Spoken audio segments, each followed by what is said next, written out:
ওই নবীকে পালছেন যার হাতের ছোঁয়া লাগলে দুনিয়ার আগুন সুতাও জ্বালানোর ক্ষমতা রাখে না। আনাস ইবনে মালিক রাদিয়াল্লাহু তাআলা আনহু থেকে রওয়ায়াত আছে যে ওনার দস্তরখানে খায়া আল্লাহ রসুল হাত মুছছিলেন, উনি জীবনভর দস্তরখানকে পানি দিয়া পরিষ্কার করেন না। উনি জীবনভর দস্তরখানকে পরিষ্কার করছেন আগুন দিয়া। ময়লা হইলেই আগুনে নিক্ষেপ করতেন, আগুন ময়লাকে খায়া ফেলতো, ছাই বানায়া দিত, উনি বাহির করে ঝাড়া দিতেন, দস্তরখান ফকফকে হয়ে যেত। দুনিয়া জিজ্ঞাসা করতেন, আনাস এই জাদু কোত্থেকে শিখলে? বলতেন এটা জাদু না, আল্লাহর রসুলের হাতের ছোঁয়া। ওই হাতেই কিন্তু আবু তালেবকে কবরে নামাইছেন, ওই হাতে। যার হাতের ছোঁয়া লাগলে এই অবস্থা হয়, যার পিঠের ছোঁয়া পাইলে মরা খেজুর গাছের চিৎকার বাহির হয়। জুমার খুতবা দিতেন খেজুর গাছের টেক লাগায়া, মেম্বরে পা দিতে দেরি, খেজুর গাছের চিৎকার বাহির হতে দেরি হয় না। আল্লাহর রসুল মেম্বর থেকে নাইমা সান্ত্বনা দিছেন, তোকে ছোঁয়া দিতে থাকবো, পায়ের নিচে রেখা দিব, তোকে ছোঁয়া দিয়া মেম্বরে উঠবো, জান্নাতে নিয়ে যাব, তুমি খেজুর দিবে, আমি খাবো। তারপরে শান্ত হয়েছে, এর আগে শান্ত হয় না। যার হাতের ইশারা পেলে ভাগ্য খোলে। গুইসাবকে ইশারা করতে দেরি, ভাগ্য খুলতে দেরি হয় না। শুধু ইশারা করছে আইয়ুহাদ্দাব, ও গুইসাব বলতে দেরি। জীবিত গুইসাব না, তাও মরা গুইসাব। জীবিত হয়ে মাথা উঁচা করতে দেরি হয় না। উঁচা করে চিৎকার দিতেছিল, লাব্বাইক ওয়া সাদাইক ইয়া যাইনা ওয়াফা ইয়াউমিল কিয়ামা। ও দোজাহানের বাদশা, আমার ভাগ্য খুলতে দেরি হয় না। পিওর আরবি ভাষায় আল্লাহ রসুল বলছে, এত সুন্দর আরবি বলিস, প্রশ্ন করব? বলে করতে পারেন। বলে লিমান তাবুদ, ইবাদত কার করিস? ফিস সামাই আরশুহু, আকাশে যার আরশ, ওয়াফিল আরদি সুলতানুহু, জমিনে যার রাজত্ব, ওয়াফিল বাহরি সাবিলুহু, সমুদ্রে যার রাস্তা, ওয়াফিল জান্নাতি রাহমাতুহু, জান্নাতে যার রহমত, ওয়াফিল নার ইকাবুহু, জাহান্নামে যার শাস্তি। বলছে আমি কে? বল কান্তা রাসূল রাব্বিল আলামিন, আপনি সমগ্র জগতের রবের রসুল, খাতামান নবিয়্যিন। আপনার পরে 22 নম্বর আসতে পারে, 1 নম্বর আসতে পারে না। মনে হয় বুঝাইতে পারি, 22 নম্বর আসতে পারে, কিন্তু 1 নম্বর না। আপনার পরে কোনো নবী নেই, রসুল নাই। মান আমানা বিকা ফাস, যে আপনার হুকুম মানবে, গোলাম হবে, তার ভাগ্য আমার মতো খুলবে। মান কাদিবা খাবা ওয়া খাসির, যে আপনার গোলাম হবে না, সে চির হতভাগা হবে, চিরদিনের হতভাগা। যার ইশারায় ভাগ্য খোলে, ওই নবী আবু তালেবকে 2 হাতে নিজের কবরে নামাইছে। আবু তালেবের ভাগ্য খোলে নাই। কথা গুছায় নিয়ে আসতেছি। যাকে আল্লাহ 2 জিনিস সদ ইচ্ছায় দিয়েছেন, 2 জিনিস, একটা হলো মুসলমানের ঘরে অস্তিত্ব দিয়েছেন, আরটা হলো সর্বশ্রেষ্ঠ নবীর উম্মত বানাইছে। ভালো মতে শুনে নেন, নিজেদেরকে রঙিন করি না কেন, 31 নাইট আরো যত জোরে সুরে মানাই না কেন, 14 তারিখ যতই জোরে সুরে মানাই না কেন, যতক্ষণ পর্যন্ত এক জায়গায় কলম না চালাবো, ততক্ষণ পর্যন্ত ওরা রূপরেখায় আমাদেরকে কোনোদিন নিজের মানবে না। পিঠে নিবে, বুকে নিবে না, যতক্ষণ পর্যন্ত এক জায়গায় কলম না চালাবো। আর আমার বিশ্বাস,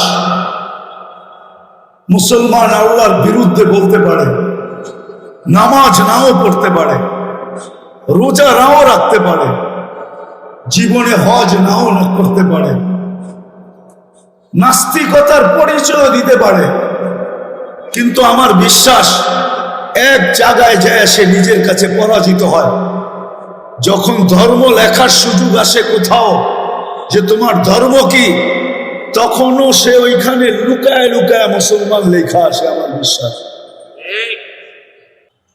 যেরকম হাদিসে আছে, আল্লাহ বলে মানুষের রূপরেখা দেখে না, লা ইয়ানজুরু ইলা সুওয়ারিকুম ওয়ালা ইলা আজসামিকুম। হাট্টা গাট্টা মোটা সোটা দেখে না আল্লাহ, রূপরেখা দেখে না, বংশগুলি দেখে না। যদি দেখতো তাহলে মক্কার মানুষগুলার জাহান্নামে যাওয়ার কোনো সুযোগ হতো না। কেননা মক্কার চেয়ে উত্তম জমিনই আল্লাহ তৈরি করেন নাই। ইন্না আউয়ালা বাইতিন উদিয়া লিন-নাস লাল্লাযী বিবাক্কাতা মুবারাকা।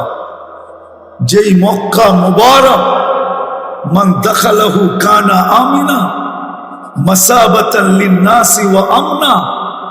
এতগুলা জিনিস যেই জায়গার ভিতরে একত্রিত, হুদাল লিল আলামিন, এক গাদা এক ডর্জন জিনিস যেখানে একত্রিত, জিবরিলের ফতোয়া যেখানে, কল্লাবতুল আরদা কুল্লামা ওয়াজাদতু আতিয়াবা মিন মক্কা। দুনিয়ার জমিন ছাইনা দেখছি, সারা জগতের জমিন ছাইনা দেখছি, মক্কার চেয়ে উত্তম কোন জমিন নাই। চাইলে ওইখানের মানুষগুলা কোনোদিন দুজকে যেত না। আর আল্লাহ যদি জাগা না দেখে বংশ দেখতেন, তাহলে আমার মনে হয় না বনু হাশেম কোনোদিন জাহান্নামে যেত। কুরাইশ তো যাওয়ার কথাই না, কুরাইশ চাইলেও যেতে পারতো, কিন্তু বনু হাশেম না। কেননা আমাদের নবীজি বনু হাশেমের থেকে নির্বাচিত। যদিও গোত্র কুরাইশ, কুরাইশের একটা শাখা বনু হাশেম, ওই বনু হাশেমের লোক জাহান্নামে যাবে এটা কোনোদিন সম্ভব ছিল না। কেননা আল্লাহর একমাত্র বন্ধু মুহাম্মাদুর কতটুকু যে নৈকট্য ছিল এটা বুঝে শেষ করা যাবে না। বন্ধুত্ব কতটুকু ছিল, বন্ধুত্ব কতটুকু ছিল। মেরাজ বন্ধুত্বের প্রমাণ, বন্ধুত্বের প্রমাণ। মেরাজ কোন নামাজ আনার জন্য না, এটা হইতে পারে, কিন্তু মেরাজ বন্ধুত্বের বিকাশ। আল্লাহ যতজনের সাথে কথা বলছেন জমিনে রেখা বলছেন। মুসা আলাইহিস সালামের সাথে কথা বলছেন জমিনে রেখা, জাকারিয়া আলাইহিস সালামের সাথে কথা বলছেন জমিনে রেখা, ইয়াহিয়া আলাইহিস সালামের সাথে কথা বলছেন জমিনে রেখা। কিন্তু বন্ধুর পালা যখন আসছে, বলছে বন্ধুত্বের পরিচয় হবে না যদি জমিনে রেখা কথা বলি। উঠা আসেন আরশে, বসেন পাশে, তারপরে কথা হবে। এটা হলো বন্ধুত্বের পরিচয়। মনে হয় বুঝাইতে পারি না। এটা হলো বন্ধুত্বের পরিচয়। যে জমিনে রেখা কথা বললে বন্ধুত্বের পরিচয় হবে না। বন্ধুত্বের পরিচয় হবে কখন? যে আপনি আর আমি কেমন বন্ধু। ইঙ্গিত দিছেন, ইঙ্গিত কাবা কাউসাইনি আও আদনা, কাবা কাউসাইনি আও আদনা। তীরের গতি বাড়ানোর জন্য তীর ধনুক যখন দুকায়া কামানকে টান দেয়, তো দুই মাথা যেরকম মিলা যায় আইসা, তখন তীরের ভিতরে গতি বাড়ে, ছাড়লে দ্রুত গতিতে পৌঁছে। আল্লাহ দেখায় দিয়েছেন বন্ধুকে পাশে বসায় যে আমাদের ঘনিষ্ঠতা কতটুকু, আমরা একজনের আরেকজনের কাছে কতটুকু। এই জন্য মেরাজ ছিল। ওই রসুল যে ঘর থেকে নির্বাচিত, ওই ঘরের লোক কোনদিন জাহান্নামে যেত না। আবু তালেব জান্নাতি না, এটা সারা দুনিয়া বলবে আবু তালেব জাহান্নামী। যদি আল্লাহ বংশ দেখতেন, আল্লাহ বংশ দেখবেন না, আল্লাহ বংশ দেখবেন না, আল্লাহ আধিপত্য দেখবেন না। আবু তালেব এরকম এক ব্যক্তি, দুনিয়ার যত জিনিস মানুষ মানুষের ভিতরে তালাশ করে, বা যত জিনিসের মাধ্যমে মানুষ দুনিয়াতে সেলিব্রিটি হয় বা আকর্ষণের পাত্র হয়, আবু তালেবের ভিতরে একটাও কম ছিল না। 100% ছিল। ইতিহাস পড়তে হবে আবু তালেবের, তাইলে বোঝা যাবে আবু তালেব কে ছিল। মুহাম্মদুর রাসূলুল্লাহ সাল্লাল্লাহু আলাইহি ওয়াসাল্লামকে 44 বৎসর বুকের ভিতরে রেখা পালছেন, সিনায় না, বুকের ভিতরে রেখা।